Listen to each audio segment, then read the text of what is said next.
Hey y'all, Zach McDonald with Real Property Associates. This is offer review number 8. I've got 2 videos for you again today, so bear with me here. The big idea rather for this video is, can I purchase a home contingent on the sale of my current property? And the question is yes, especially if it's during a slower time of year. Now, the narrative here over the last few years in Seattle is that it's almost impossible to purchase a home contingent on the sale of your existing home. And the big reason for that is just because if there's multiple offers on a home and you are a contingent buyer, meaning you have to sell your home first to obtain financing, you are less favorable to a seller than somebody that is purchasing non-contingent.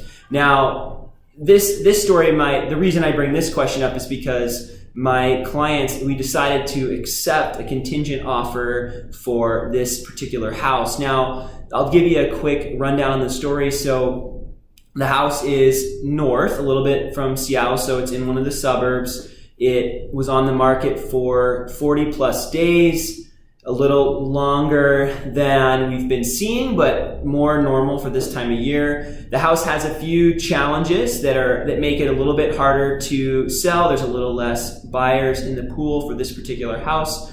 So there's a few disadvantages there, but we were able to test the market. We were able to see what buyers were out there. And at this point, we didn't have any other offers in hand. So we got a full price offer. It was a solid offer, except for that it had this contingency attached to it. So for buyers, the message is yes, you can purchase a home contingent on the sale of your other property.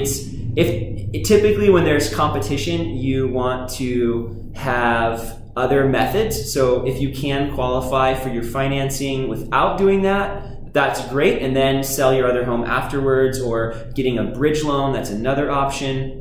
Those are a few of the other options, but this one is typically less favorable, but on a home that's been on the market for a little bit longer, where the seller's been able to test the market, there's no other offers in hand, it does make sense for them to take your offer. Now, as a contingent buyer, the disadvantage is that the seller could bump you if another buyer came along. So if a non-contingent buyer comes along and says, I'd like to buy this house, they are actually able to accept that other offer, and then you have typically 5 days to fulfill your contingency or waive all of your contingencies, meaning pretty much put your earnest money on the line. So that's the big disadvantage to being a contingent buyer, but you also are able to tie up a home and in good faith try to sell your own home and hopefully get it under contract relatively quickly so that you can move forward with the purchase of this new house. Now, sellers, should you accept a contingent offer? That's the big question for you. And I would say it really depends.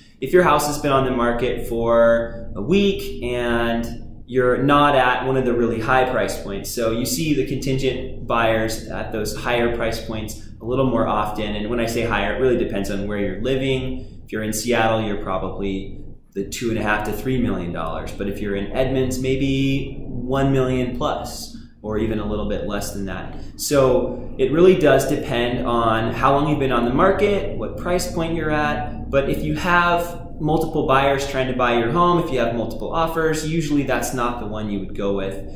The big cons to accepting a contingent offer are that it takes longer and it's a little bit more uncertain. You don't know if that other property is going to sell. And there's things we can do. We can verify if the home's currently for sale. That would be, I guess the best option would be that it's already under contract and it's going to be closing soon. That's the best. The second best would be that the house is currently for sale and could move quicker. The third best would be that they are going to put their house on the market within a designated time, and that's the least favorable of the 3 options. But any of those could work. But if you're a seller, you would evaluate based on that, and then also what property they're trying to sell. But the pro to accepting a contingent offer is, well, first of all, you have an offer in hand, and you have an offer that's proceeding towards closing, presumably. But the other pro is that if another buyer does come along that's non-contingent, they can actually bump that other buyer, and you can move forward with the non-contingent sale. So, there's pluses and minuses to taking a contingent offer, but depending on the situation, I think it's applicable. If you have questions, please feel free to reach out. I'm happy to be a resource for you. And until we talk next time, bye for now.